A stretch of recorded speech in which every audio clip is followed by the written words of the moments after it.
muddle, because I got up this morning and I was just looking at these bags under my eyes here, thinking, shall I try and blot them out or get some raffia and make a feature of them? and there's a ring on the doorbell, and it's a taxi driver. And he's looking at me as if I was balmy. I said, what's the matter if you've never seen a woman in deputy dog pyjamas before?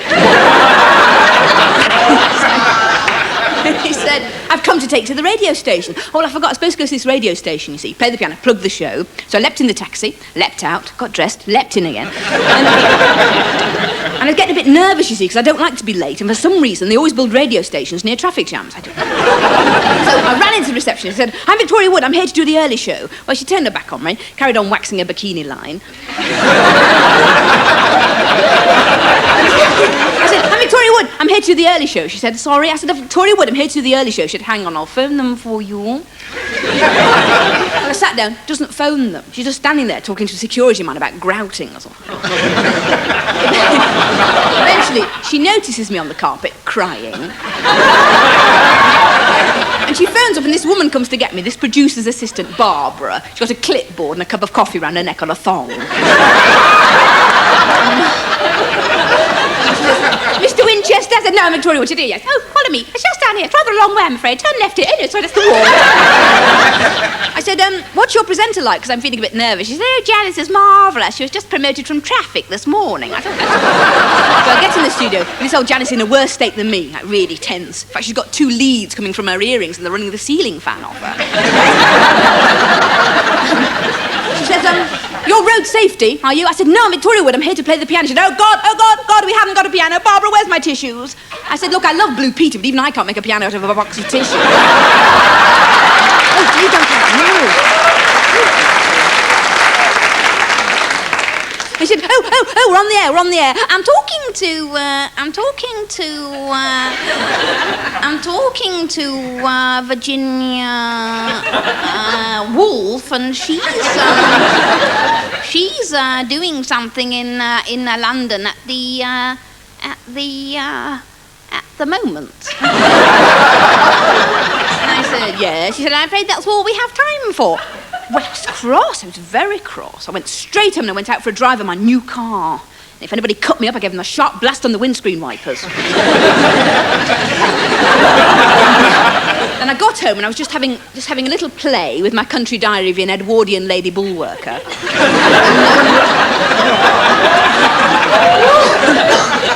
And there was a ring at the doorbell, and it's this taxi driver again.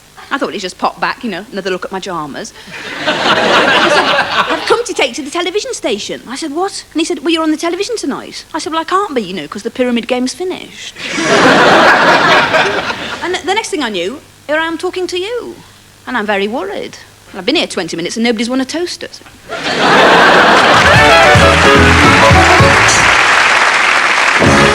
Welcome home to a Bunbury home. We don't sell your house, we sell your home. Look, we supply fridge, cooker, bits of old melted cheese on the grill pan, dirty tea towels, and drawers full of old paper bags. There's an old tissue under every pillow in a Bunbury home. And we even spilled cough medicine on the bedside table for you. And we haven't forgotten the bathroom either. Look, ring down the bath. Here is soap. Even some dusty underpants jammed behind the radiator. So start as you mean to go on. In a Bunbury home. We'll even throw in a mortgage.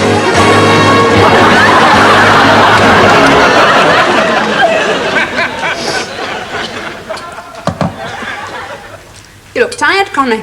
Oh, couldn't get off last night. Even had Dick throw a brick at my head to stun me, but... Have you tried jamming your head in the tumble dryer and switching on? No. It worked for me. Then, of course, the body gets accustomed. It's like deodorants. I mean, they work for a certain amount of time, and then, bang, people are backing away with handbags over the noses. You're not ponging too badly at the minute, Connor. I've had my armpit stripped. Peel-off paste. Quite simple to apply, though it has marked my cork flooring. Oh, do you have cork? We have tufted shag. Well, we have to be able to mop, you see, with Dad's habits. Dicky bladder. No, we call him Dad.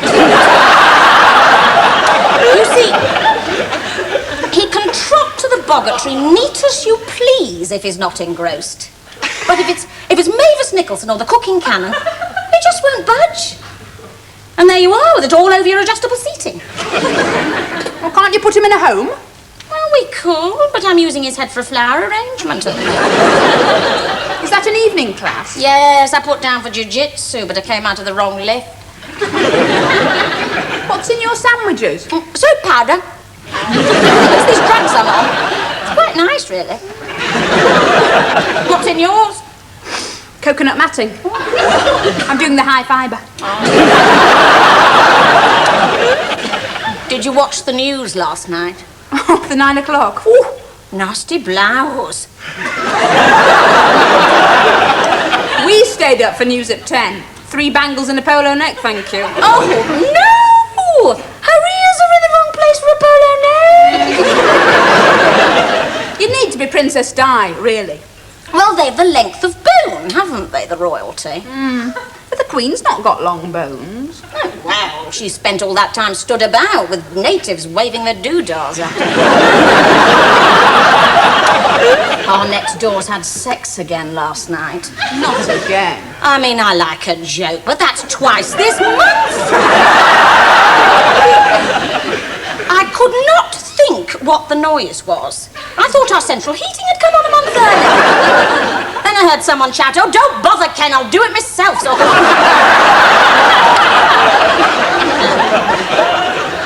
I thought, well, it can't be the central heating. Have you got gas? No, methane. I thought, well, I'm on the high fibre. Does it work your cooker as well? Though a leg of pork takes 7 days to cook through. Can't keep it down, pork. Ever since a Jehovah's Witness told me about their mating habits. What, pigs? What do they do? Oh, they enjoy it. They do. Oh, they do. Now, are you still having pork and pickle fancies for Shona's wedding? No, I'm not. Family planning, can I help you?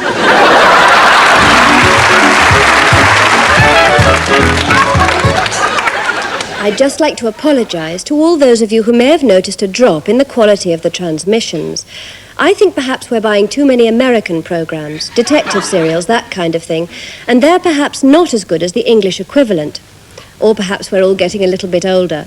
Or perhaps some of us are on drugs and not very perceptive. One programme that is of a very high standard, however, is our classic serial, which is on Sunday at 5 o'clock.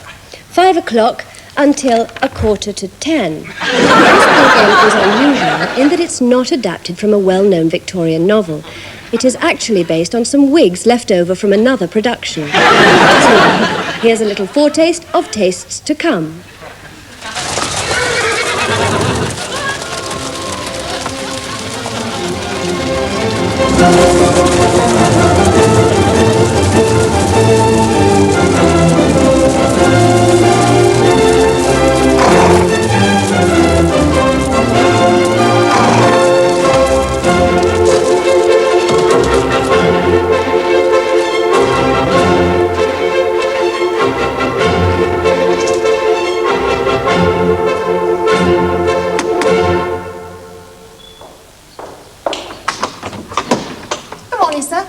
Is Mr. Dickens at home?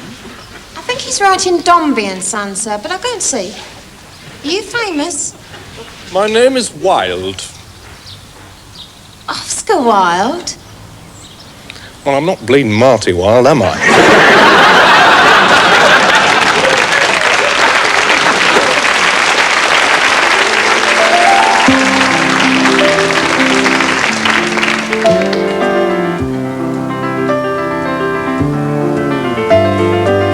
You in the autumn to go and look at you and cry. I walked through fallen leaves with you to the waterside. You turned to me and whispered as we were walking back, you really look a pranny in that anorak. And then it got to Christmas, the snow began to fall. It lay outside our bedroom and made no sound at all. We made love in the firelight, You turned to me and said, whatever made you think that you were good in bed? But it's all in the game, so just call out my name. I'll come running to you. What can I do? 'Cause no one ever hurt me quite like you. Spring came like a blessing. The days were getting long. I felt your love within me like a silent song. You gave me on my birthday a check made up to me. You said please spend it all on plastic surgery. With summer olive blossom flew higher than a lark. We strolled in sunny meadows, had picnics in the park. We watched the children playing, they seemed to have such fun. You pointed to a boy, said, have you met my son? But it's all in the game, so just call out my name. I'll come running to you. What can I do? 'Cause no one ever hurt me quite like you.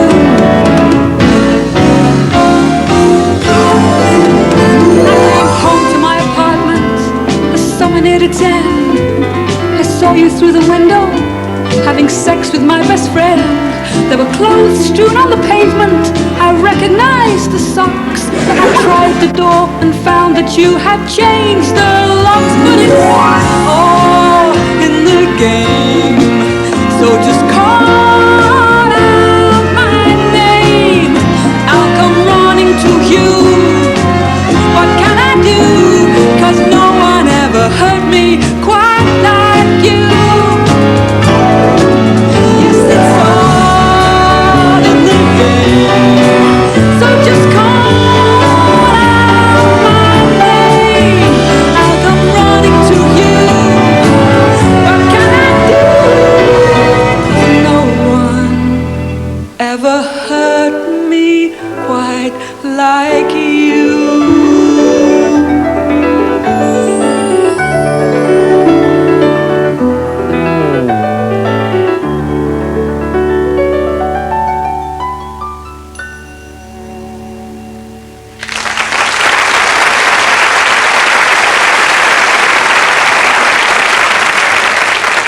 And now it's time for the first of our 12 visits to Acorn Antiques, Manchesterford's favourite antique shop.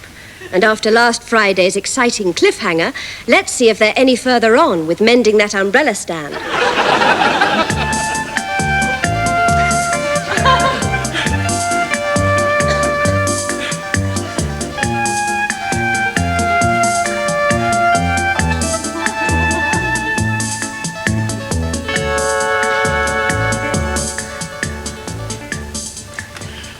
Antiques, can I help you? No, I'm afraid he's out buying antiques. Who's it calling? Rowena? Won't you wait? Hello? Hello? Darn. Oh, sorry, Mrs. Averill. Here's your coffee, Miss Babs. What's wrong now? Oh, nothing. Just a rather mysterious phone call from the Far East. Well, sometimes that's God's way of telling you to think on and look sharp. You're right. Gosh, I am awful. Here I am blabbing away about my own troubles, and I forgot to ask you about your husband's car crash. Oh, he's dead, Miss Babs. Yes, in fact, I was going to ask you if I could have a couple of hours off on Thursday for the funeral. Of course. Just pop back at 5 for the hoovering. What happened? His heart stopped beating. Yes, well, sometimes that's God's way of telling you you're dead. Never mind, it's bingo tonight. Mr. Kenneth's not down yet? No. Well, that's not like him. He's not having a nervous breakdown, is he? To tell you the truth, Mrs. Overall, we had a huge row last night. He put the triplets in the Woolsey and I haven't seen him since. Oh, men. Well, better get on and dust a few antiques.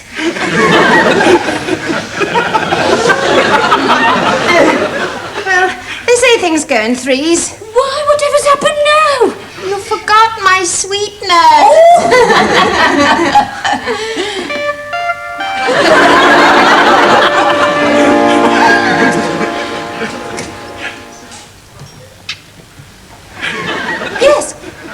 bring your antiques in. Bye.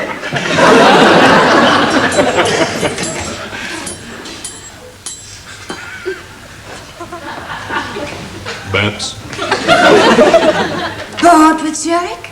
Or did Zurich get bored with you? You always did ask a good question. But did I ever get a good answer? You look well. Answering the phone in the family antiques business seems to suit you. Thank you, kind sir. Babs, can't we? We? Who's we, Clifford? There might have been a we before you left me by the handbags in a well-known store. Don't say any more. I love you, Babs. I've changed, Clifford. I have triplets now.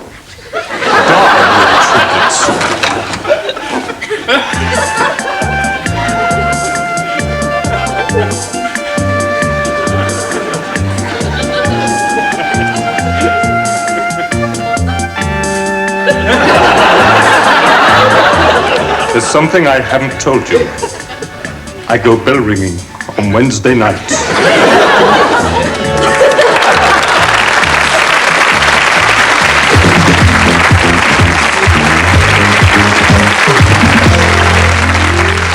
I really object to programmes without Toya in them, because Toya's fantastic.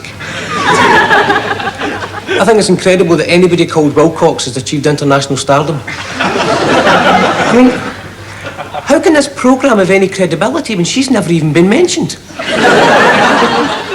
I find it sickening. In fact, I don't want to say any more, I'm choked.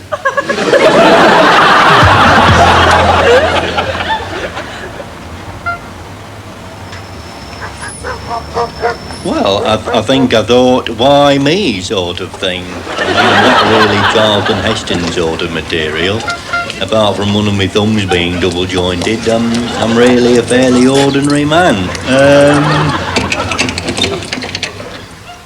Jim is 32. He lives in an East Lancashire village with his mother, his sister and his brother. He is engaged to Pat and has his own telephone deodorising business. Morning, Mother. Morning, our Heather. Morning, our Phil.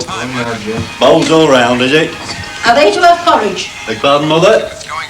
These film people you brought in, are they to have porridge? I don't know. Would you like some porridge? I've got enough to do getting a nice crease in your overalls without extra catering. I'll do me own overalls. And Philip, has he to be filmed as well? Well, they're coming out with us, yes. So, Philip's to have a crease also.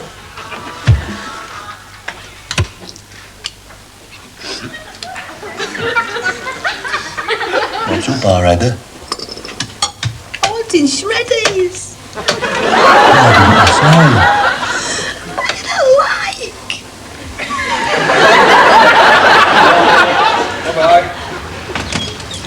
It's unexpectedly interesting, actually, running a telephone deodorising service, because we do think of ourselves as a service. It's not just a job.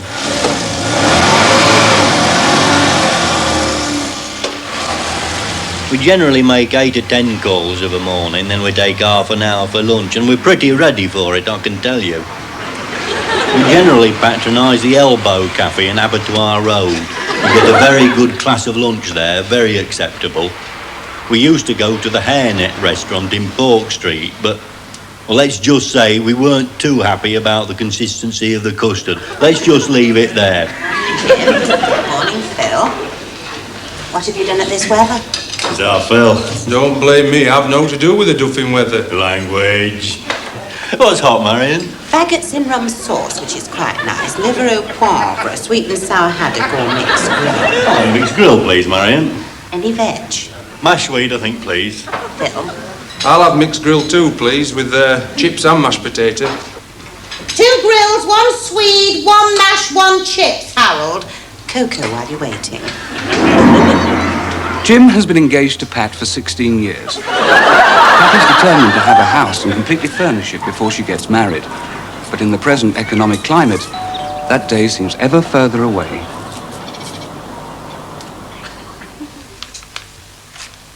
Oh, that's nice. Yeah, it's nice, is that?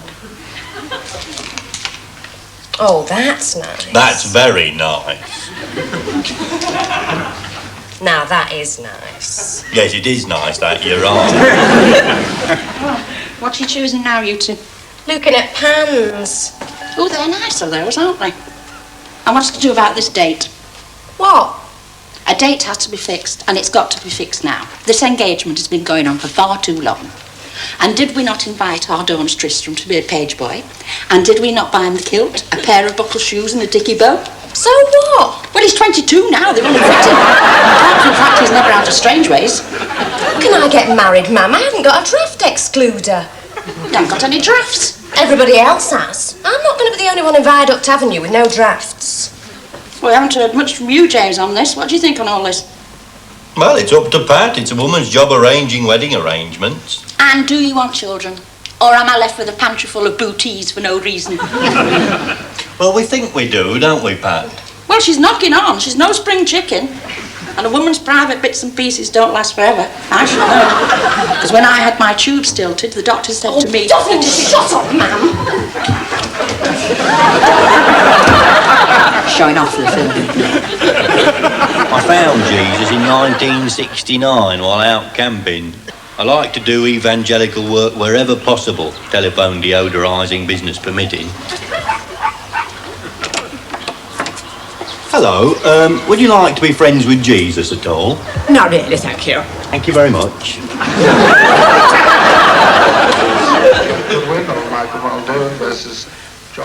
Is this your book, Phil? Yeah. Yeah, what? Yeah, it is. How can you read this, eh? What? Trudy comes from Alsace-Lorraine and enjoys nothing better than skiing and mountaineering. Looks like it. I don't read those bits. Well, what do you read? There's nothing else in it as far as I can see. Shut up, it's against clock, this. Well, that should have fixed it out, Heather. Don't go washing dog with it again. No, I won't talk. Oh, I'm off to bed. Good night, Mother. I don't know what the neighbours will think when they see this film, but I've very much enjoyed making it and showing you a few days in the life of what I consider to be a very ordinary person indeed. Will it actually be on proper television? We'll have more needlework hints next week when Philippa will be showing us how to stitch up the mouth of a talkative friend or relative. And now, as usual on Fridays, it's over to Marjorie to see what sort of week she's been having. Hello, Marjorie. What sort of week have you been having? Well, hello, Joan. I've been having a very hectic time. On Monday, my husband and I tiled the bathroom. More of that later. And on Tuesday, we filed for divorce. So do you think you might follow the trend, Marjorie, of the rather worn-out, middle-aged woman shackling up with the much younger man? Well, it's certainly worth looking into, Joan. One of the things I do like about younger men is that they tend not to wear pyjamas. By pyjamas, you mean nightwear generally? Yes, and striped garments in particular. Yes, because I know from our postbag, Marjorie, a lot of our viewers find folding pyjamas quite an arduous task. That's right, Joan, often leading to lower back pain, depression, dependence on tranquilizing drugs, and sadly, alas, to suicide. You've also been looking at double glazing, haven't you, Marjorie? Cheap double glazing, Joan. With the emphasis on the cheap rather than the glazing. Absolutely. So what in effect, we don't have to spend £3 or £4 or £5,000 keeping our homes draft-free. No. So how do we go about it? I'm sorry, could you just move away? Your breath smells. Now, a new report just out reports that most of the heat loss lost from rooms actually escapes through the glass. That is, the see-through part of the window. Now, double glazing can cover up the glass, but it can't take it away. Now, a new firm has come up with a revolutionary and much cheaper idea of taking the glass away and bricking up the spaces where the windows used to be. And hey presto, no glass, no drafts, no heat loss. No light. No, I suppose not, Joan. I suppose you prefer to be in the dark, will you, if you're planning to sleep with lots of younger men? Well, or I may just blindfold them in the lobby. I'm very loose either way.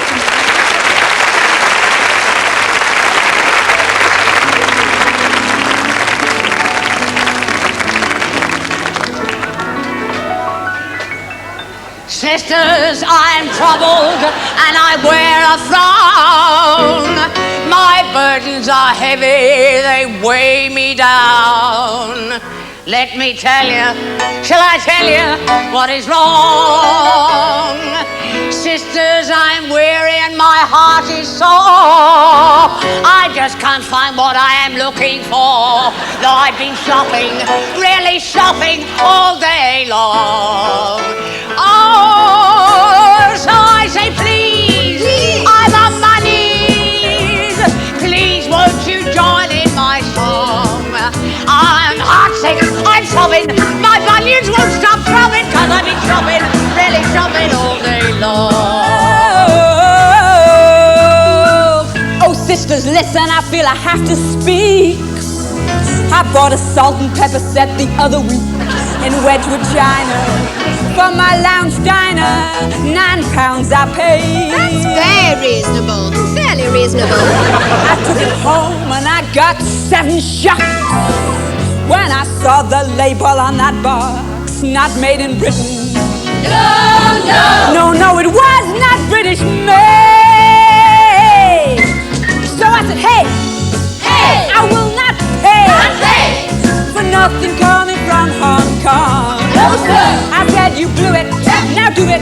Take back that shoddy cruet so I can keep on shopping all day long. Oh, sisters, let me tell you, I was in a mess, looking for an inexpensive cocktail dress. It isn't easy, but Lord knows you have to try. Really awfully difficult, you know. I agree with you. I found one in polyester, not too dear, but the changing rooms have altered since I was here. It's all communal, like a nude tribunal that makes you cry. Yes, cry. But I said no, I will not go. Stood in the middle of that staring throng. What did I feel? I felt pudgy, I felt pimply, I felt my bottom was all dimply, but I won't stop shopping. I'll keep shopping all day long. I'll tell you, sisters, and I'll tell you true. You can't get uplift bras in turquoise blue. Ain't it a shame? A crying shame, that's what I say. It's really awfully upsetting, actually. Well, now I have walked the length and breadth of every floor, and there isn't one beige candlewick pedestal mat in this whole darn store. And I've been looking, really looking all darn day. So I say, why? How was it done? Well, we're gonna stand up straight and strong. Oh yeah, you made me feeling like feeling, but in the common shop not dealing. Keep shopping, I'm shopping all day long. We feel like shopping, but they keep shopping all day long.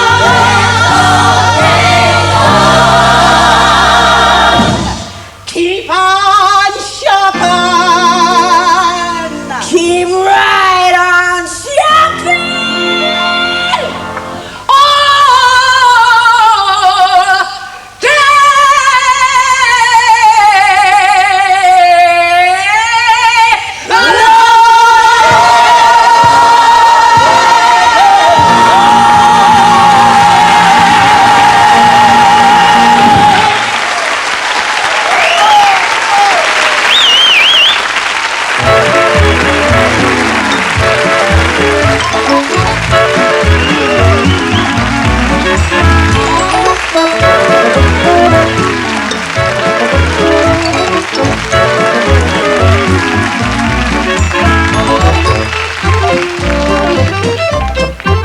And next week, as seen on TV, we'll be at the slightly later time of 2:45 in the morning.